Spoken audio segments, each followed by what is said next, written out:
Oh yes, it is game console time. It's it's the next gen. And so we got to cover our bases here, all the bases, 3 bases, and home base, home plate.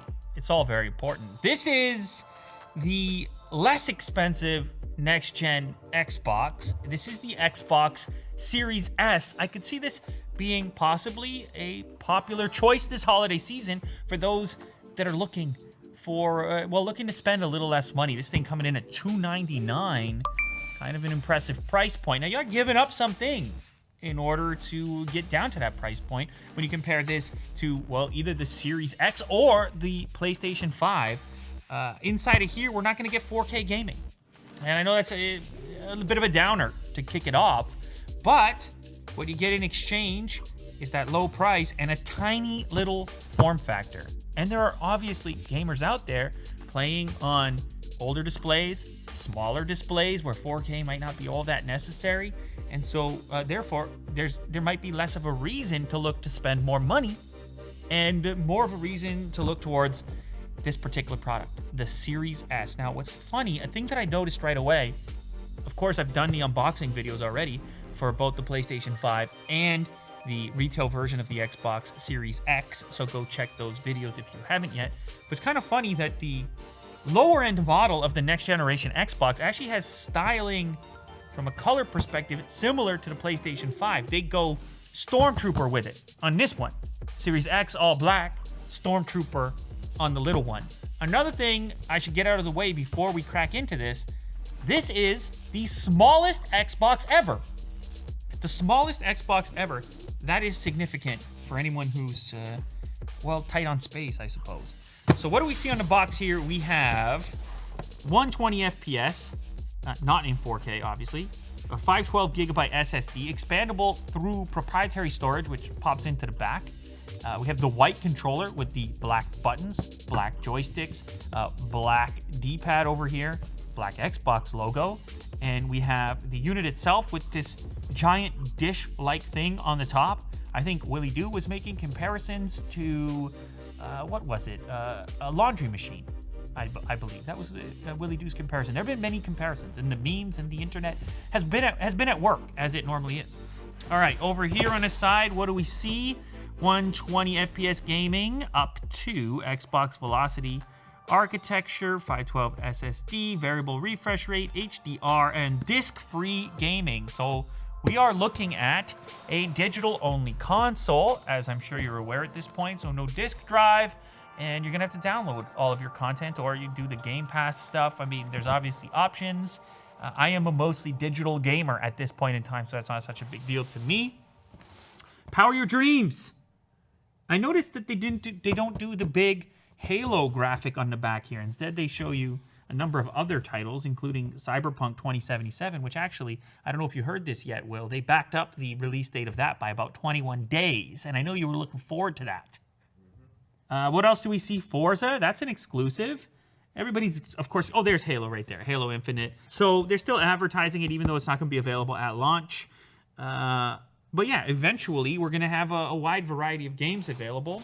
So it's a similar unboxing experience to the Series X. You just grab these little tabs and pop them off. No knife necessary, which I kind of appreciate. And somehow with the glue not sticking to and ripping the box. That is some high quality engineering going on there. I think we have one more down on the bottom over here. That's correct. And we flip this like this. Actually, this part of the unboxing is also similar to the Xbox Series X. You have it wrapped up in the center here, and you have a little bit of a, it's slightly less fancy, but you still have an angular design over here. Look how small this baby console is. My goodness, it's tiny. You could fit that anywhere. On a desk, near your TV, you'll barely notice it. This could be a nice little multimedia setup for you. You could watch content, you could play content. I think when it comes to the game streaming, eventually, it's gonna be a nice little box. It's gonna be a nice little Xbox. Power your dreams. All right, also inside the packaging, we have our little quick start. This is, I think, identical, pretty much identical to what came with the Series S. And then over here, we have our cables, HDMI high speed. It's a different cable, see? You don't have to do 4K up to 120, so it's a slightly different HDMI cable. It'll interact more immediately with your previous generation components if you are not upgrading your television at the moment, or your monitor that you game on. Anyway, HDMI cable to get you up and running. Power cord, no external power brick necessary, plus tiny console. That's kind of a nice setup. And then lastly, we have the controller, which I am curious to compare to the Series X controller, because obviously they're sort of opposites from a design perspective. That one is black, this one is white, and there is the white tone that we're dealing with.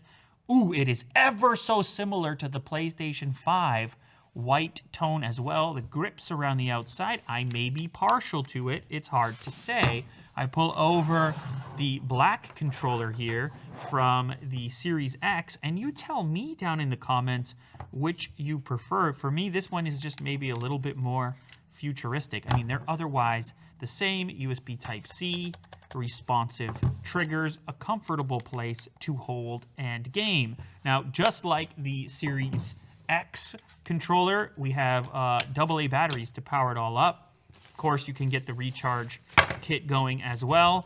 It's an interesting play for Microsoft to have the AA batteries hang around into 2020 on the next-gen console, but they're sticking with it. I don't know. Maybe some users really like it. I'm not sure. Somebody must. Somebody inside of Microsoft, they love the AA batteries. They're single-handedly keeping Duracell in business with the Duracell OEM purchase times, I don't know, 1 million, however many of these units they're going to move. Well, there's 2 batteries per unit, so.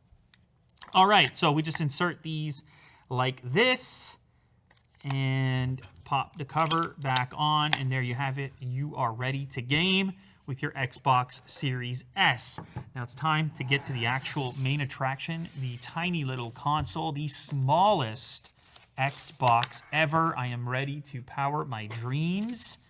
And this gets me every time I handle this. I mean, this is the first time I've had the retail unit, but I have handled the model previously, the prototype, so to speak. And this is the final product. Hello from Seattle. Xbox, I never noticed that. Hello from Seattle. This thing is tiny. It is, I don't know, it's hard to figure it out because you're wondering how much you should appreciate the fact that it's tiny. And it really does depend on your environment and how much space you have to work with, or if you ever intend on moving the thing around, then the portability plays a big factor. Otherwise, if it's stationary and not going anywhere and you have some space, then maybe that's not such a big deal. But I think it's impressive nonetheless to pack it all in here. Looking around the device, we have our Ethernet jack, a couple of USB Type-A ports. We have our HDMI out, that storage expansion slot that I mentioned earlier. Yes, that will take proprietary expandable storage, which is fast. It needs to be relatively fast. Some people would prefer to have a more universal approach with the expandable storage. However, one of the nice things here is you know it's approved from a speed perspective, and it's going to probably be slightly more durable because it's in this tough chassis. I did a video on it. You can go check it out. This is where your power cord is going to insert right here. Now, much like the other model, this can be placed either up in the vertical orientation like this.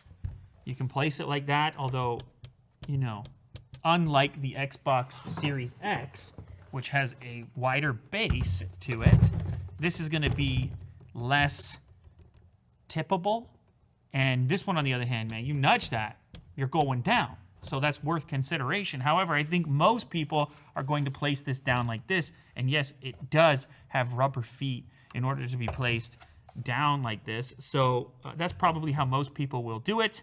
And you'll have your dish facing upwards. Depending on your setup, again, you'll probably only witness the front of the device. The front of the device here has another USB Type-A port, your sync button for your controller, and your power button is over here inside of the Xbox logo.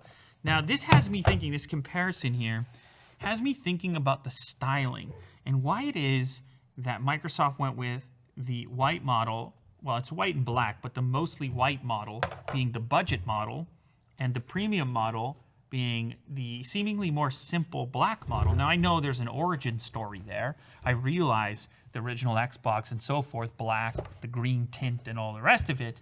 But funny enough, for me, this one kind of looks more like the futuristic Xbox of the two. Now, maybe I'm somewhat tainted by the fact that I've interacted with the PlayStation 5, which is obviously a similar color combination. But there's just something about the white and black contrast in 2020 that just feels a little bit more, well, futuristic is the word that I was using and I'll continue to use. Anyway, obviously I cannot play these things yet. We are still super early. I realize you guys are very curious.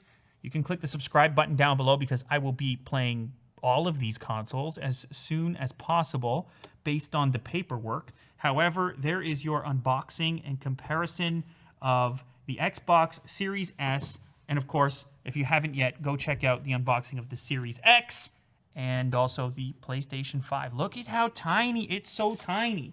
What kind of comparisons? I mean, how about next to a smartphone? Let me show you a smartphone real quick, just before we wrap this up. It's the length, that's a small smartphone. That is a Google Pixel 5. That's a small smartphone. And that's the height of this thing. Here's an iPad. My goodness. What is that? That's a 12.9 inch? Is that an iPad Pro there, Kirk? Mm-hmm. Look at that thing. It's enormous. It's dwarfing the Series S. Anyway, whatever. You knew it was small coming into it. But yeah, in person, it'll strike ya. I was just struck.